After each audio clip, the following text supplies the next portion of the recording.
Welcome to another edition of What Keeps You Up at Night, the life of a rural entrepreneur. Today we have with us Luke Sedgewick from Glen Oro Farm.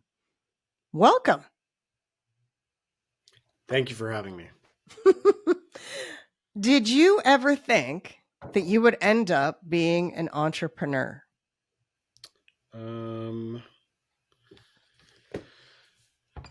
I don't know. Good question. Wow, led me off with that one, eh? I don't think so, but now in hindsight, after doing lots of different jobs in lots of different industries, I think that, inside, I must have known.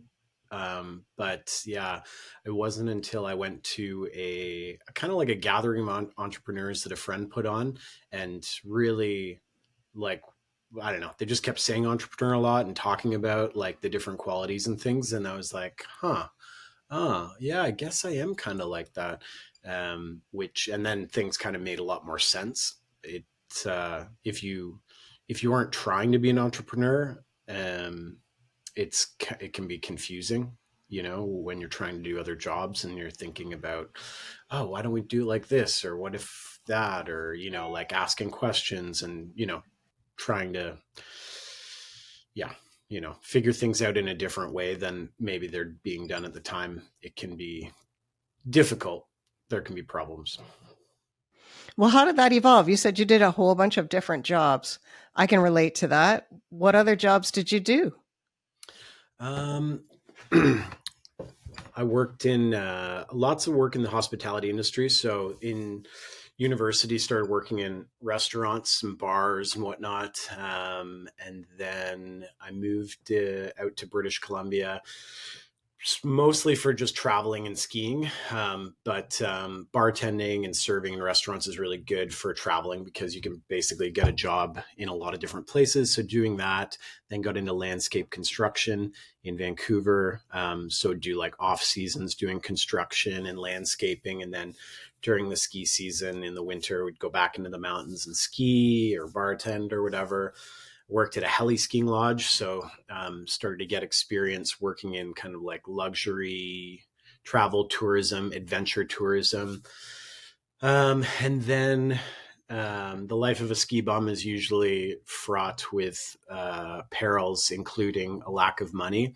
So I racked up some debt. I went up into northern BC and worked in the oil and gas industry for a year, basically to pay off debt. And a friend of mine who I had recently seen was working in the yachting industry in Europe, while Europe and the Caribbean. So she was like, you got to try it. It's great. You'll love it. So I saved up enough money doing the oil and gas thing to fly over to France. And then I started working on super yachts. So traveling the world doing that, working on deck originally. So it's kind of like a stepping stone to becoming a captain, but you learn about chart work and anchoring and, all the guest interactions, lots of cleaning, lots of scrubbing. And then moved back to Canada. And then I started working for a friend's business doing, fashion basically. So they hired me on as a international sales manager for their brand. And so I learned about fashion and selling and cold calling, which is not a lot of fun. But got to see, a startup business and got to learn more about, a whole bunch of things that I didn't know. All these things were like every job. It's like, you don't know, but you'd be able to figure it out. So you find out what you like, what you don't like. And you're just kind of like seeing where you fit into the mix. So yeah, and then from there, moved back to Glen Oro Farm, where we are now, and started up my own business. And it's when you look back, you're kind of like, you can see the trajectory or the pieces. But in the moment when you're in it, sometimes you're making decisions because you feel like it's right or whatnot, but you're not. There's not always 100% certainty why that is. It's just kind of like a feeling. And then when you look back, you're like, it all makes sense now. I don't know if it's your subconscious or whatever, but It's Very almost as cool. important to figure out what you don't like as what you do like, because then you can kind of narrow down where you have aptitudes and what you have experience in, and what you have interests in. And those to me are like probably some of the main things you'll want to figure out, whether you're an entrepreneur or just want to figure out a profession or a job that you can survive on. That is great advice, actually. Really good advice. I've done lots of quiet solitude thinking. Yeah, well, and it shows. So, what are some of the big, I would say, barriers or challenges that you've faced as an entrepreneur now that you have gone into business for yourself?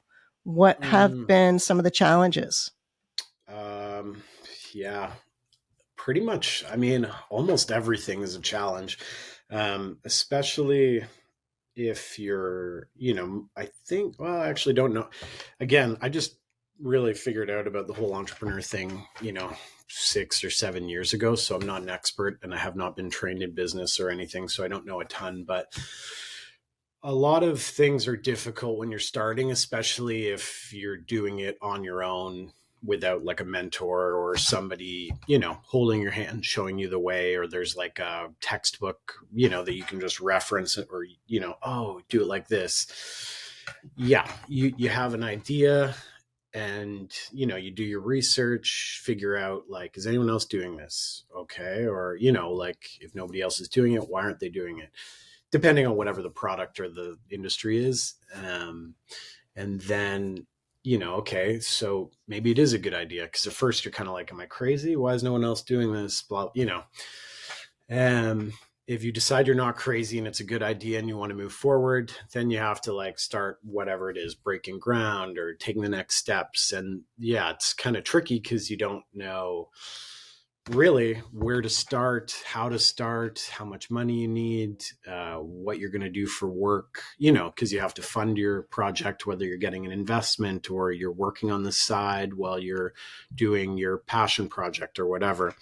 So balancing all that is difficult. And I'm not sure it gets easier. It depends how you scale it too, right? Like you could go from a one man or one human team to a team, with 5 people or 10 people because your revenue's grown, but you're still like every cycle of pay, you're like, oh gosh, are we going to go bankrupt? No. Okay. We made it through. Okay. So it's all balancing cash flow is tricky. All these things are difficult. I'm trying to remember where we started with that question, but yeah, like really everything for me, it was, figuring out, like zoning, municipality bylaws, starting planning and development, like, yeah, all sorts of, when you're dealing with local municipalities and bureaucracies, paperwork, liability, all that kind of stuff needs to be done. You need to subcontract out professionals to help you with some of that stuff. Some of them are good, some of them aren't good. Some of them, it's like a bit of a cash grab, or there's money, when you don't have a lot of money, you need to be careful about how you spend it. So like, yeah, you have to kind of do your due diligence, meet other people, get different quotes, figure out what you can do, what you can't do.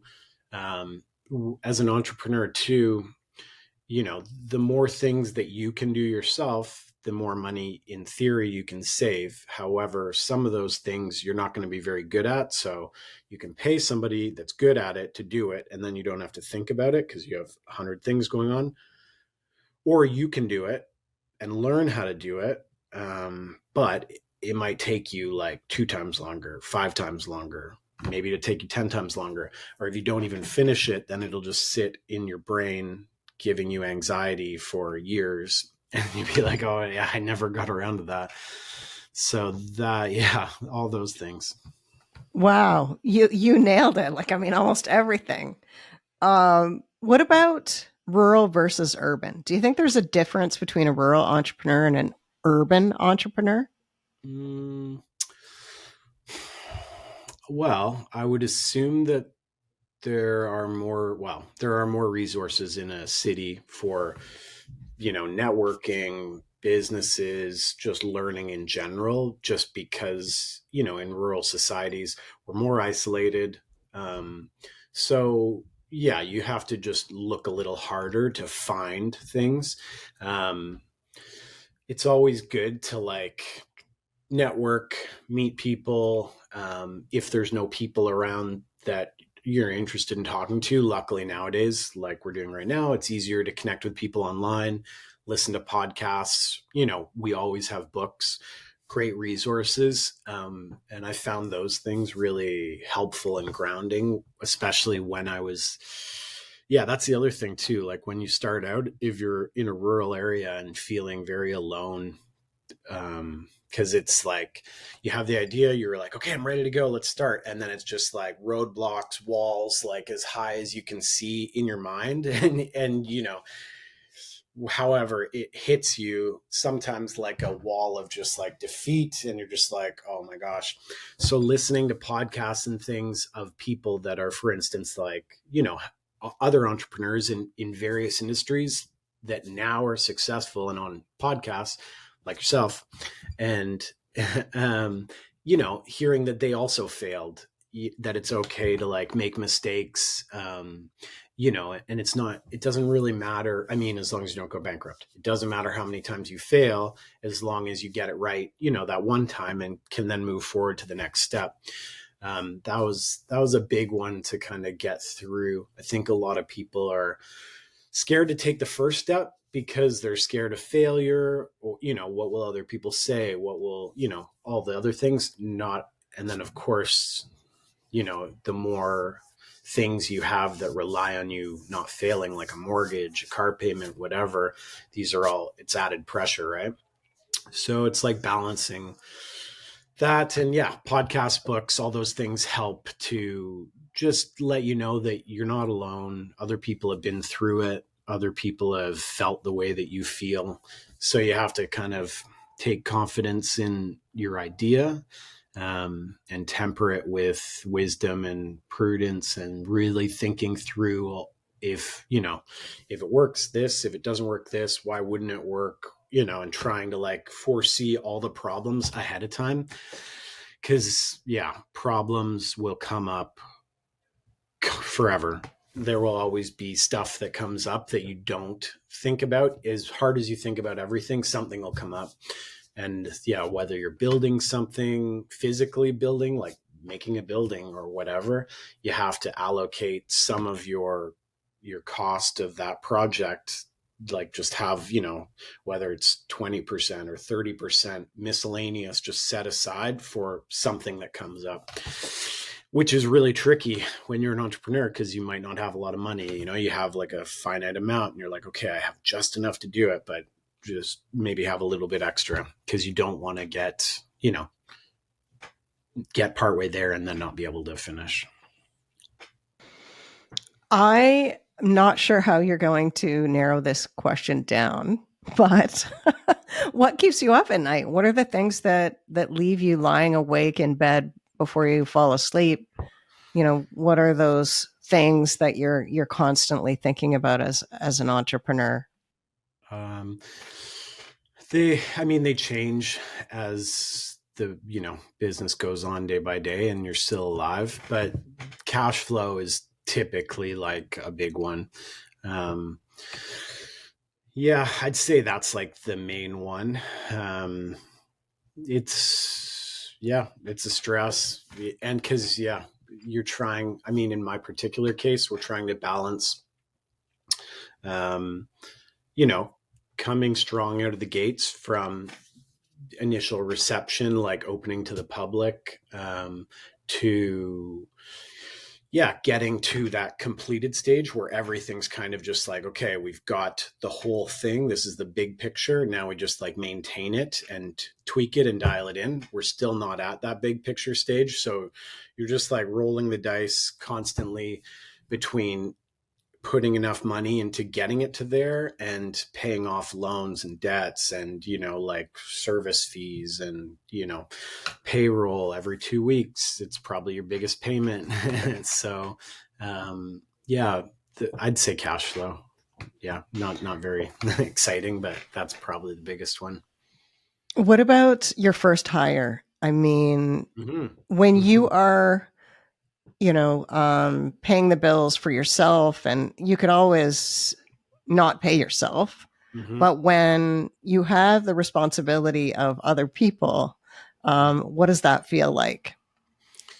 Yeah, that goes hand in hand with cash flow because it's not acceptable to just get to the point where it's like payday and you can't pay your staff. So yeah, it's a crazy amount of pressure having people with families and whatnot depend on you. And it's like, yeah, it can feel super surreal too. Cause if you're an entrepreneur on your own, without any staff at first, all the risks are your own. Everything is like that. And then as soon as you start acquiring staff, they're assuming some of that risk because they're, you know, putting their lot in with you. And they're like, okay, I trust you. I'll work with you. And, I have payment, they have payments, blah, blah, blah. Yeah. Pedro is my first hire and he's still with us and he's awesome. So good. But yeah, that was a good point you said. I didn't pay myself for 3.5 years when we started, and I worked at night at a local resort bartending, and I would pay him with tips from that, and then I would work at my business during the day. Um, yeah, yeah, it's a lot. So, what's the most gratifying? What are the things that you find so much joy in being an entrepreneur? um, it's nice to feel, I guess, like that your ideas are validated when people will buy your product or come and experience whatever you've created and have a positive um, experience with it or like the product or whatever. That feels good. It's yeah. And it's one of the things that can kind of be tricky for some people, maybe because you also have to be super careful about not getting hung up on just always looking for positive praise. You need that criticism and feedback, and you need to constantly, like, we never as humans get to a point where that's it, you've made it, it's all done. You're there. We can always learn and grow and constantly be improving ourselves, our products, or whatever. And I think it's important to stay humble, stay modest, stay hungry, keep wanting to improve. So yeah, it's really nice to hear positive things from guests. It's rewarding to meet interesting people that are interested in what you're doing. And yeah, I'd say that's probably the best part for sure. You mentioned a little bit about starting without a mentor. Do you have a mentor now, or is there someone that has inspired you business wise, professionally? Yeah, I don't really have a mentor. I have like yeah, not really. But I have people that have been, people that you what is it? Look up to. The gentleman that owned the Heli Skiing Lodge that I worked at back in 2008, I was able to talk to him a couple of years ago. Well, probably a few years ago now, when I was just starting up my business, and kind of run some ideas past him. And we spoke on the phone for probably 2 or 3 hours, and he was, very helpful as an owner operator doing an experience based. He's doing accommodations and heli skiing.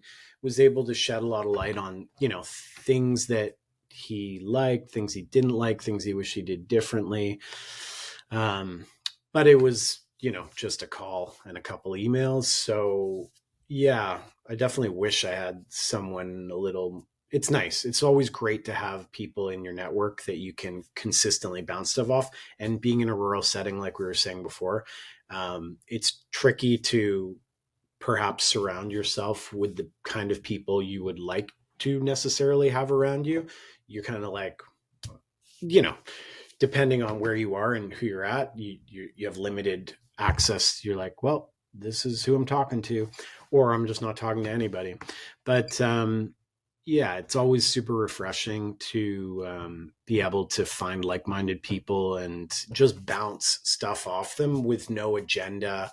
Um, and that's kind of like the human experience, right? Like we have teachers throughout time that impart knowledge, and it's that in itself is actually, maybe I'll rephrase my other one. That's the best thing, is when you can like pass along some piece of knowledge or education to someone else, and you see them kind of like process it and get it and grasp it and then like run with it. That's got to be the most rewarding. It's so cool and it's awesome. Like I love those days where I learn a bunch of stuff, because I think it happens less as an adult. It happens all the time when you're a kid in school, but you take it for granted and you're like, oh man, I'm in school. As an adult, when you're doing something that you want to learn, you're just like, awesome, this is great. And it happens less as you become, now I'm 40 now, like you're just less in situations where you learn a ton of stuff in a day, or people don't ask, or, you just doesn't come up as much unless you enter into a course or something, or go looking for it. But yeah, having someone to bounce stuff off is awesome. What's the one thing about your industry, so adventure tourism, that almost no one agrees with you about?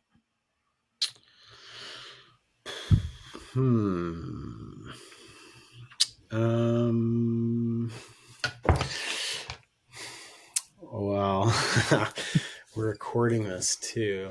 I don't want to like someone finds this a year later and be like, oh man, he even said it. There's lots of stuff. Like at Glen Oro, we do like luxury camping, so glamping. We do a privately guided horseback trail ride. So we teach people how to, groom the horses, how to saddle them up. We do a little lesson, get them on, and then that person or that person in their small group go out with a guide.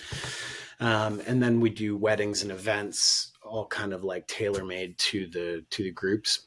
But it seems like a lot of the things we're doing have like risks and liabilities. And that's another thing. As you become a business owner, something that you have to consider is liabilities and risks. It's not fun. It takes the fun out of a lot of stuff. It's like, make sure you sign this waiver, make sure, I'm always balancing having to put up signs and, do things, because aesthetically, it's not pleasing to see like warning, like this water is hot, or this, like stuff. Yeah. So, yes, something. Yeah. My insurance guy is someone that I went to elementary school and high school with, thankfully. So he works closely with me to make sure that we, have our liability and insurance coverage done. But we're fairly, like, everything we're doing is fairly high risk. Like putting beginners on horses is high risk just by the nature of it. But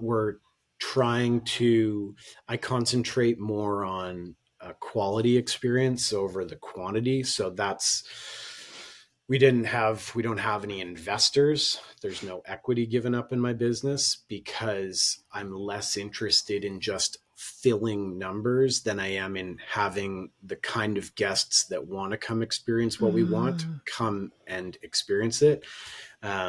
So that to me has a value, because I'm not just filling it with people and 30% of them don't like it because it's not what they expected or what they were wanting. Maybe they're not paying attention or listening on their ride, and they just want a picture on a horse, but we're trying to teach them how to ride a horse. We're having people learn how to build fires inside their accommodations, like wood fires. Like you can't even rent a place that has a wood fire because the landlord's like, oh no, it's too high liability. I'm taking people that have never made a fire and putting them in this thing and being like, here, okay. And you actually have to keep this going to stay alive in winter. So it's like high risk. We're really we're not trying to just sell to anyone. We're trying to like sell to the people that want to come and do this. So, obviously I hope it's full all the time, but oftentimes it's not, and we're not really discounting it just to fill it because, so that's something I can do because I don't have investors that are like, you need to meet these bottom lines.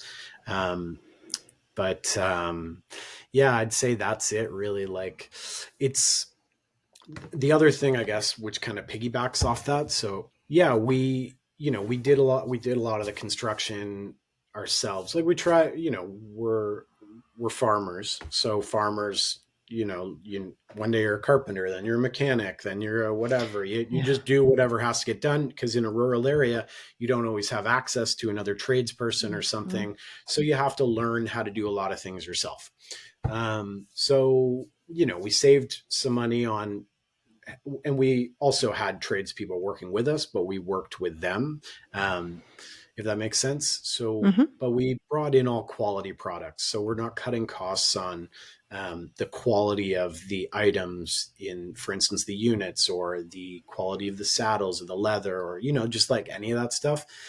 It seems like with a lot of businesses that there's this need for them to be more profitable than they were last year. There's never a point where they're just like, this is the value of our products, this is where it's at. It seems like every business has to have a better year than they had the year before. And if you can't sell more products, that means you need to cut the cost of either the construction of those products or staffing or something else so that your bottom line is lower so that the same amount of revenue will give you a larger profit margin. I don't like that. I think that like a lot of businesses start out with like an excellent product, get their reputation up for 6 months, a year, and then they cut the quality of those products so they can still sell it at the same price. But now it's outsourced or, maybe it's a restaurant and like the quality of the meat's not as good. And you're like, well, I just ate here like a couple months ago. It was totally different. But stuff like that. I don't think, I think most people probably disagree with me on those things, but yeah, I try to value base all of our products. So I think this is what it's worth. That's what I think it's worth. And I don't feel bad about it. I feel like that is what it is. And I don't surge price and I typically don't discount prices because that is what it is. Yeah. If I'm correct, your business is somewhat a family business. So you have members of your family working together. Is that right? Yeah. My mom and my brother live on the farm as well. What is unique about having family working together? Well, it's much harder to get away from each other if you don't like each other or you argue about something. You kind of have to just figure it out. Yeah, it has to be more of an equal balance in respect and communication and understanding, which you're always balancing with, ego, family dynamics, power and control inside those dynamics. Yeah. And I mean, ultimately like communication is the main thing.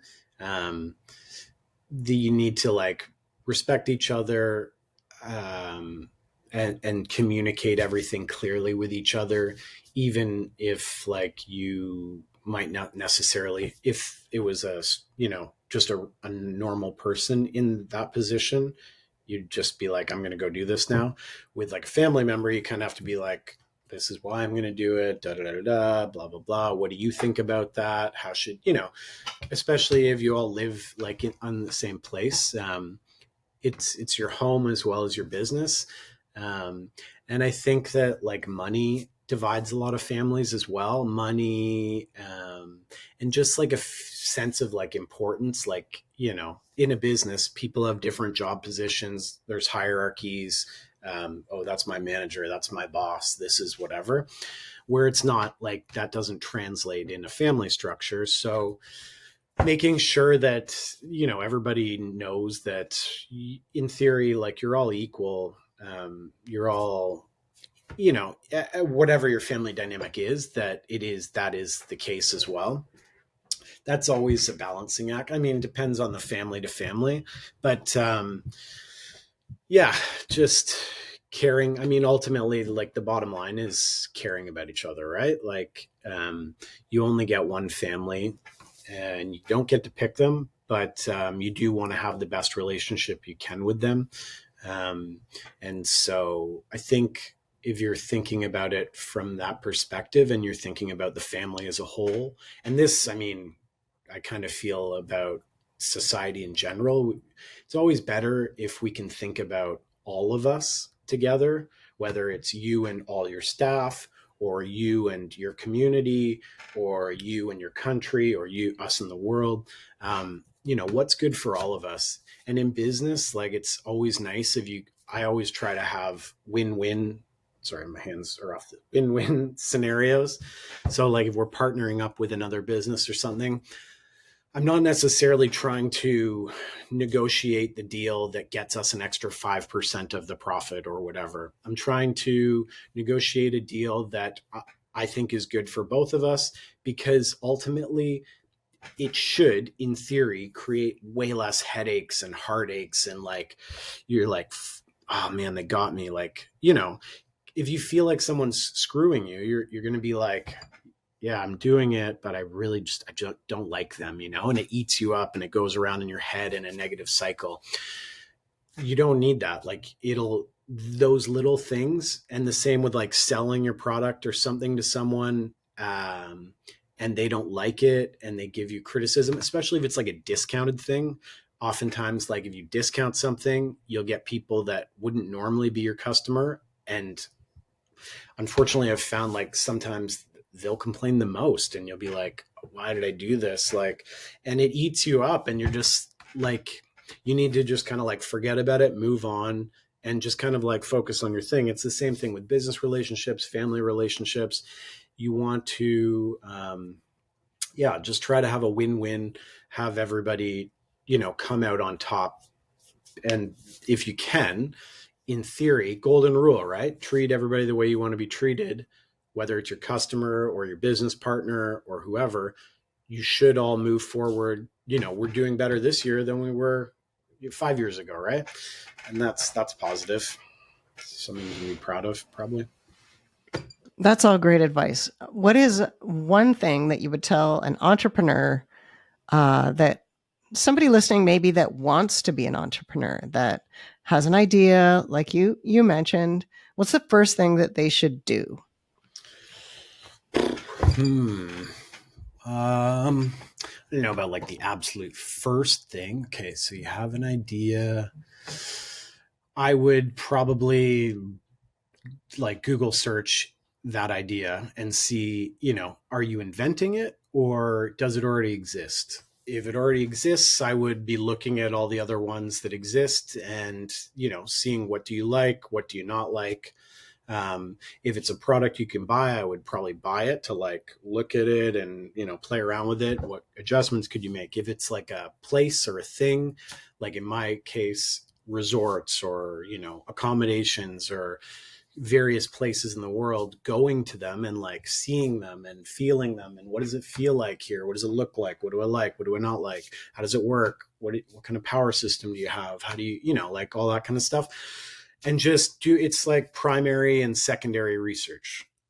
It's been a while since I did all this. I think primary research is where you go and physically do it. Secondary research is when you're reading somebody else's research and then making your notes off it. I think that's what it is. Anyway, that stuff is key, because you want to figure out like, entrepreneur, you're selling something.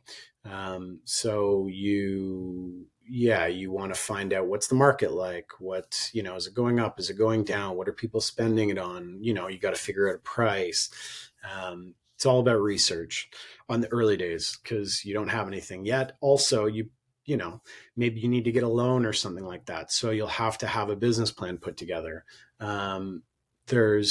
I know in Ontario, like we use the CDC in Aurelia, the Community Development Corporation, I think is what it stands for. They had a template which I was able to use to make a business plan. And, they had loans available at the time. So you've got to like write your business plan, and it's tough when you're an entrepreneur because you're like, oh, these questions I don't have answers for. I have this good idea. Is no one listening to me? But it's good to like get that stuff out on the paper and figure out a lot of those answers and like challenge yourself. It's really hard sometimes, but it will just help you turn the screws and fine tune that great idea that you had. And, it might not work. Like once you get it all on paper and you see it all, that's part of the fear in the back of your head is like, when I get it all out there, what if it doesn't work? But you want to find out now before you start doing it and you lose all your money, your investment, your savings, whatever. So yeah, business plan. Those would be the first things. Research, make your business plan. Awesome.